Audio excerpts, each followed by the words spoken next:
A União Europeia aperta a rede de sanções à Bielorrússia com o objetivo de limitar o poder da Rússia de fintar os bloqueios do Ocidente. Ataques russos causam danos na Catedral de Kherson e em bairro residencial de Sloviansk. Senegal diz-se pronto para a eventual intervenção militar da CEDEAO para devolver a democracia ao Níger, mas líderes do golpe de Estado resistem.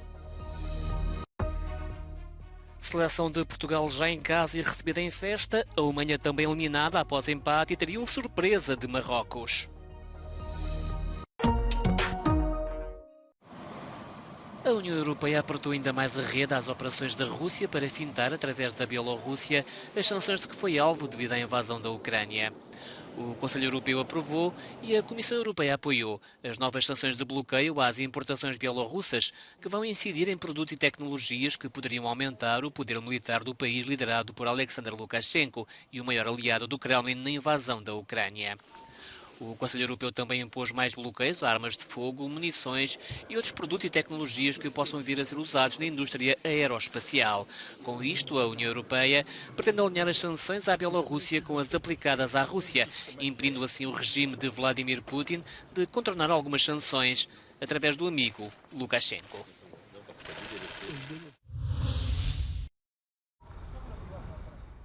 Os bombardeamentos russos atingiram mais um monumento histórico, desta vez a Catedral de Santa Catarina, em Kherson.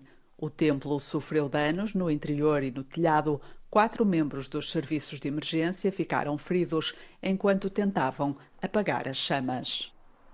Під час гасіння пожежі сьогодні зранку був обстріл. Навколо був обстріл, і в цей час були припинені всі роботи з гасіння, перечекали обстріл і потім вже пожежні закінчили свою роботу, за що ми їм дякуємо. A Ucrânia acusa a Rússia de querer destruir o seu património histórico. No mês passado, outro bombardeamento danificou gravemente a maior catedral ortodoxa de Odessa.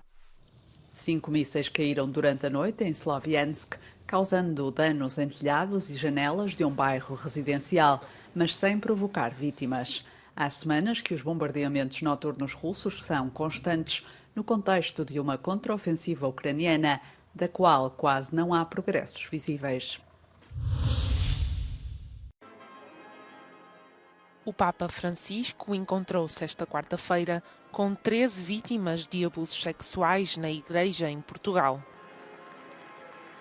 No seu primeiro dia em Lisboa para a Jornada Mundial da Juventude, o Pontífice condenou os abusos e priorizou as vítimas. Y esto a menudo se acentúa por la desilusión o la rabia que algunos alimentan en relación a la Iglesia, en algunos casos por nuestro mal testimonio y por los escándalos que han desfigurado su rostro y que llaman a una purificación humilde, constante, partiendo del grito de dolor de las víctimas que siempre han de ser acogidas y escuchadas. Foi depois deste discurso que, longe das câmaras, Francisco esteve com as vítimas durante mais de 1 hora. Em fevereiro, uma comissão independente publicou um estudo dos abusos sexuais na Igreja em Portugal. Os resultados referiam mais de 4.800 vítimas desde 1950. Alguns dos alegados abusadores permanecem no ativo. O Papa Francisco vai celebrar a última missa da Jornada Mundial da Juventude no domingo. Mantém-se a pressão no Níger para os militares devolverem o poder ao presidente Mohamed Bazoum. O Senegal fez saber estar disponível para uma eventual intervenção militar se a comunidade dos Estados da África Ocidental decidir avançar para travar o golpe de Estado em curso. Com o prazo da CEDEAO até 6 de agosto para devolverem o poder, os militares rebeldes reuniram-se com governos apoiantes do golpe, como o Burkina Faso ou o Mali, mas a maioria dos países da África Ocidental defende o regresso da democracia ao Níger e esta quarta-feira deixaram em aberto uma possível intervenção militar no país, o que aumentou a ira do líder do golpe. Elle vise à humilier les forces de défense et de sécurité nigériennes, le Niger et son peuple. En effet, dans leur entendement, D'abord, les sanctions économiques et financières devaient créer les conditions pour paupériser davantage nos populations, révolter les travails et impacter négativement la vie des Nigériens dans leur quotidien. E as sanções impostas podem já estar a ser sentidas no Níger. No mercado em Niamey, os consumidores já se queixam da subida dos preços. E, entretanto, com apoiantes da junta militar nas ruas da capital Niamey, a França diz ter terminado a operação de retirada de cidadãos europeus do Níger. Outros países estão a seguir os mesmos passos, com o Reino Unido e os Estados Unidos a repatriarem, inclusive, o pessoal das embaixadas. A polícia brasileira resgatou 4 homens que atravessaram o Atlântico no leme de um navio de carga vindo da Nigéria. Os passageiros clandestinos zarparam de Lago no final de junho, escondidos dentro da caixa da máquina do leme, um minúsculo compartimento de apenas 3 metros quadrados. A viagem durou 2 semanas, mas o abastecimento de comida e água terá acabado ao final do 10º dia. Às autoridades, os homens disseram julgar ter embarcado num navio rumo à Europa. 2 já regressaram à Nigéria, os outros 2 pediram asilo no Brasil.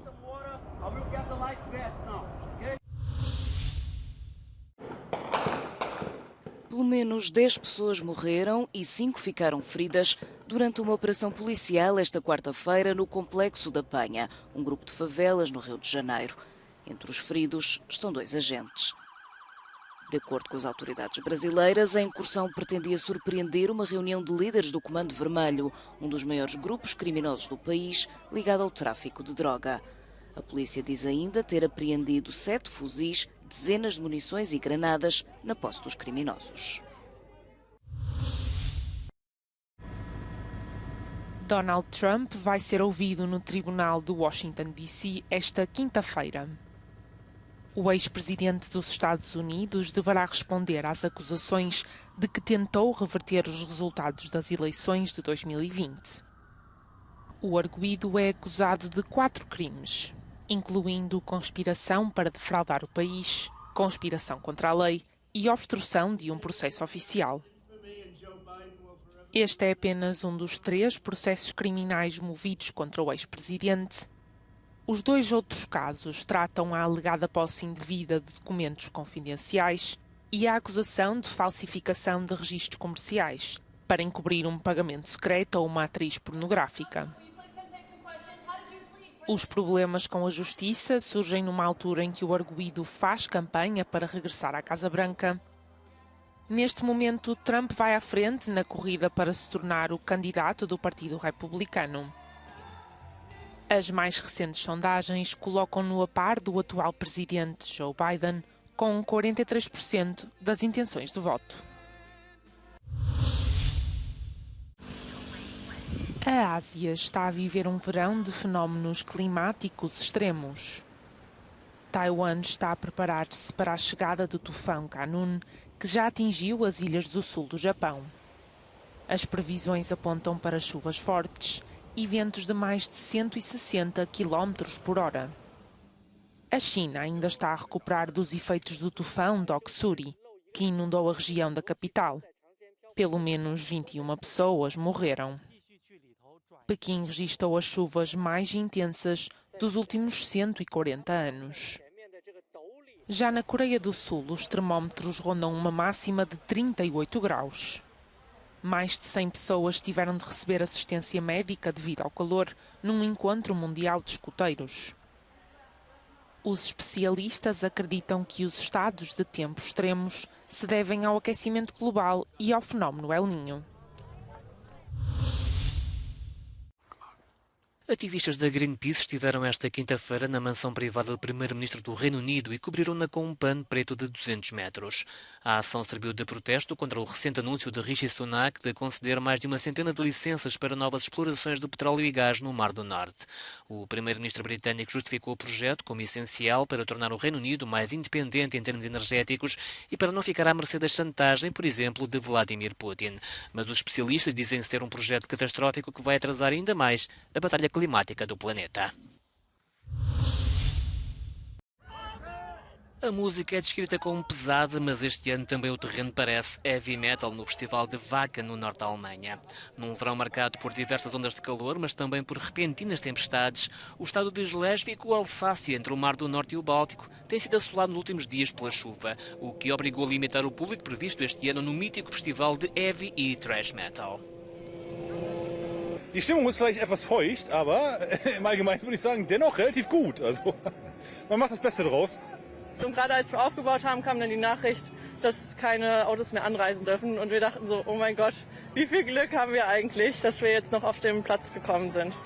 O trânsito, entretanto, intensificou-se a caminho de Wacken. Para além das condições para desfrutar da música já não serem as melhores, a frustração ainda se agravou mais para quem se viu privado de aceder ao festival. É que a organização viu-se obrigada a limitar o acesso ao recinto a 50 mil espectadores, depois de ter vendido cerca de 85 mil ingressos a 300 € em pré-venda. Até sábado há mais de 150 concertos previstos no festival de Wacken. Os Iron Maiden são os cabeças de um cartaz onde figuram ainda os Halloween, os Megadeth e os Creator. As brasileiras Nervosa representam o metal lusófono este ano em Wacken. Com a seleção de Portugal já em Lisboa e recebida em festa pelo Presidente da República, a Alemanha acabou também eliminada do Mundial Feminino de Futebol. É mais uma surpresa no torneio. As alemãs só dependiam delas próprias, mas não foram além de um empate a um golo com a já eliminada Coreia do Sul e acabaram ultrapassadas pela surpreendente equipa de Marrocos. Um golo nos descontos da primeira parte permitiu às africanas vencer a Colômbia, que acabou por conseguir manter a liderança do grupo e com isso vai defrontar a Jamaica nos oitavos de final. Marrocos acabou em segundo e vai enfrentar a França. Estes dois jogos a eliminar vão realizar-se na terça-feira, 8 de agosto.